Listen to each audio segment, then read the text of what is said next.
Pendant longtemps, si on me tournait le dos, je le vivais vraiment comme un rejet. Je ressentais de la colère. Et à ce moment-là, mon fantasme, c'est j'aimerais que les gens écoutent plus. À l'inverse, quand quelqu'un me donnait de l'attention, me valorisait, m'écoutait, me disait que j'étais percutant, c'était la coupe du monde. Si en gros, être valorisé par une personne ou critiqué par une personne me rend émotionnel, ça détermine.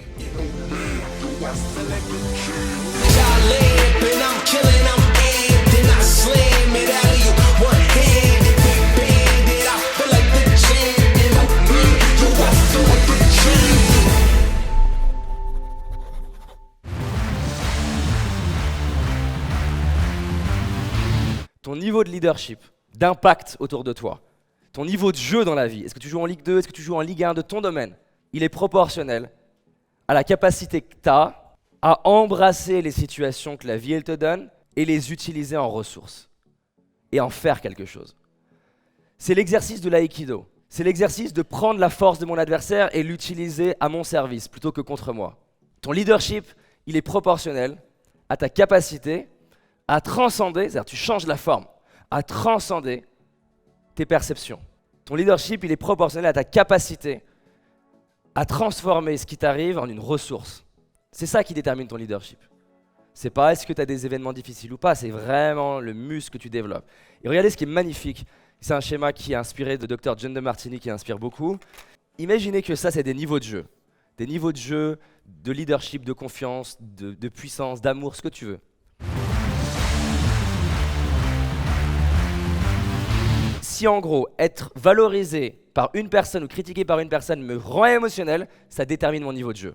Si une personne est capable de me rendre émotionnel, est-ce que je peux arriver à m'exposer devant des millions de personnes? Non.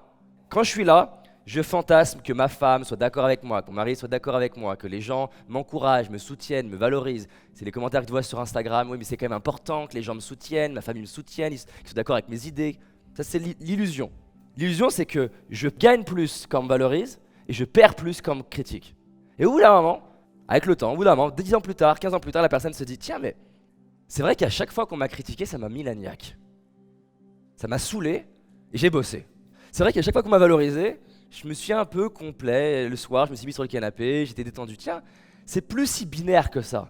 Je me rappelle que mon professeur m'a dit que j'étais nul et que je ferais rien dans ma vie. Ce jour-là, je me suis dit, va te faire foutre, je vais te prouver que je peux faire quelque chose. Et là, d'un coup, dans ma tête, ça commence à s'équilibrer. Je me dis, peut-être qu'il y a des inconvénients à être valorisé.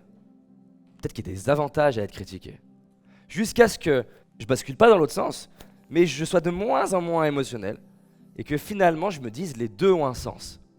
Être critiqué a un sens, ça m'aide à m'aimer, ça m'aide dans le leadership, ça m'aide à savoir répondre à une critique, ça m'aide à faire le tri dans ce qui est intéressant ou pas à apprendre. Parce que tu peux pas révéler ton leadership sans être critiqué.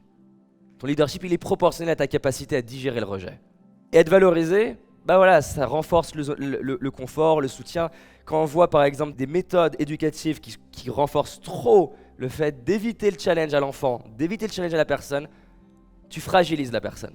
Quand tu as un environnement qui est trop dans le soutien, la personne hors de cet environnement bascule en victime. Elle n'est pas prête. Imaginez votre enfant de 0 à 18 ans, vous le couvez, vous lui évitez aucun challenge, vous le critiquez jamais, vous le challengez jamais, vous le remettez jamais en question. Et à 18 ans, tu lui dis « Bienvenue dans la vraie vie, vas-y ». C'est mort.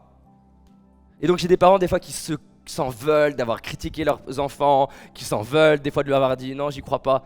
Mais non. Heureusement que tu fais ça en tant que parent.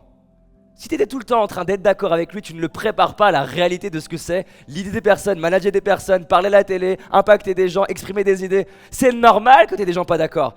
Qui mieux que quelqu'un qui t'aime pour commencer à t'entraîner à ça? Donc t'as pas à t'en vouloir de parfois dire à ton enfant « Non, j'y crois pas ». C'est bien, c'est un bel exercice. On veut pas faire que ça, et on veut encore une fois un équilibre. Et là, qu'est-ce qui se passe? Je commence à me dire, en fait, les deux sont utiles, et je ne réagis plus à ça, c'est une ressource. Et là, tu te promeus toi-même. C'est pour ça que je dis ça, le jeu de la croissance. Tu te promeus toi-même à un autre niveau de jeu. Avec un niveau de critique plus grand, plus intense, plus d'oscillations, plus de gens qui te mettent sur un piédestal, plus de gens qui pensent que t'es une merde, plus de gens qui pensent que t'es super. Et ça va te rendre émotionnel encore.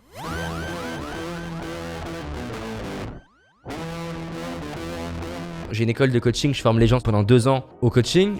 Je fais des coachings de gens que je ne connais pas, de l'extérieur, devant les élèves pour qu'ils puissent me voir coacher. Et avec cette idée qui m'a toujours inspiré de donner les outils à monsieur, madame, tout le monde, mais surtout les gens qui sont très ambitieux de réaliser la vie qui les inspire. Mais la vie qui les inspire vraiment. Moi, ce qui m'inspire, c'est que les gens identifient leurs vrais rêves et ensuite aient le courage d'y aller et soient prêts à jouer sur 10 ans et pas avoir un petit succès rapide qui n'a pas de sens en fait.